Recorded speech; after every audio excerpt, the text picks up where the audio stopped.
بسم اللہ الرحمن الرحیم۔ آج دوستوں کے ساتھ ہم یہاں بیداری ٹی وی کے دوستوں کے پاس آئے، ان کی خواہش پر یا ان کی حکم پر کچھ عرض کرنے کو کہا گیا ہے۔ اس حوالے سے دیکھا جائے تو ماضی میں بھی جب دنیا میں جدت آئی ہے اور نئے ایجادات معرض وجود میں آئے ہیں تو اس کے مثبت پہلو بھی رہے ہیں اور منفی پہلو بھی رہے ہیں، اور آج جو پوری دنیا پر ایک سوشل میڈیا کا یلغار ہے،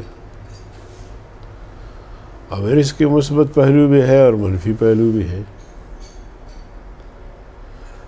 منفی پہلو فحاشی، عریانی، بے حیائی، بے تہذیب، بد اخلاقی، اور جسے کسی کو کوئی فائدہ نہیں پہنچنا بلکہ اس کے اخلاق کو تباہ کرنا، بے راہ روی پیدا کرنا۔ اور اس کے مثبت پہلو یہ ہے کہ اگر اس پر دینیات کے حوالے سے علماء، طلباء، صلحاء جو بول رہے ہوتے ہیں، اس سے اخلاقیات بھی بہتر ہوتے ہیں اور یاد ماضی بھی تازہ ہو جاتا ہے، اور اپنے جو اسلاف ہے یا جو مسلمانوں کی ایک تاریخ ہے، تہذیب ہے، کلچر ہے، وہ سامنے آ جاتا ہے تو نئی نسل کو ایک رہنمائی ملتی ہے۔ تو اس حوالے سے جو ہمارے دوستوں نے مل کر یہ بیداری ٹی وی کے نام سے کام شروع کیا ہے، میں دعا گو ہوں کہ اللہ تعالیٰ ان کو استقامت کے ساتھ اس کام کو آگے بڑھانے کی توفیق عطا فرمائے۔ اور ضرورت اس بات کی ہے، اور اس کی اشد ضرورت ہے کہ اس وقت جو منفی کام کر رہے ہیں میڈیا پر، ان کا مقابلہ کرنے کے لیے یا اس سوچ کو، فرسودہ سوچ، اس سوچ کو کنڈم کرنے کے لیے ضروری ہے کہ ایسے نوجوان جو دین اور شریعت کا علم رکھتے ہوں وہ میدان میں آئیں اور اس کام کو آگے بڑھائیں، اور نئی نسل کو صحیح راستہ دکھانا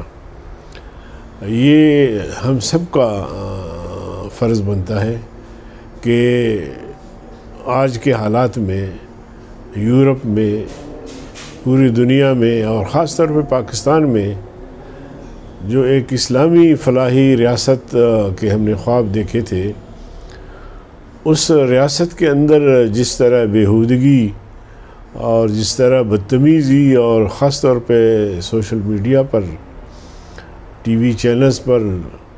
الیکٹرانک میڈیا، پرنٹ میڈیا، اس پر جو کچھ ہو رہا ہے، اس حوالے سے بھی میں سمجھتا ہوں کہ اس کام کو جہاد سمجھ کر نوجوانوں کو آگے بڑھنا ہے، اور وہ علماء کرام جو اس حوالے سے رہنمائی کی صلاحیت رکھتے ہیں، علم رکھتے ہیں، ان کو بھی نوجوانوں کی اصلاح احوال کرنا چاہیے۔ تو میں اس ضرورت کو ایک بہت اہم ضرورت سمجھتا ہوں، اور افضل خان صاحب اور ان کے جو دوستوں نے یہ کام شروع کیا ہے، میں دعا گو ہوں سب کے لیے کہ اللہ تعالیٰ ان کو استقامت بھی دے اور اس کام میں مزید ترقی عطا فرمائے، اور یہ کہ اس کار خیر میں جو ہے اللہ تعالیٰ ان کو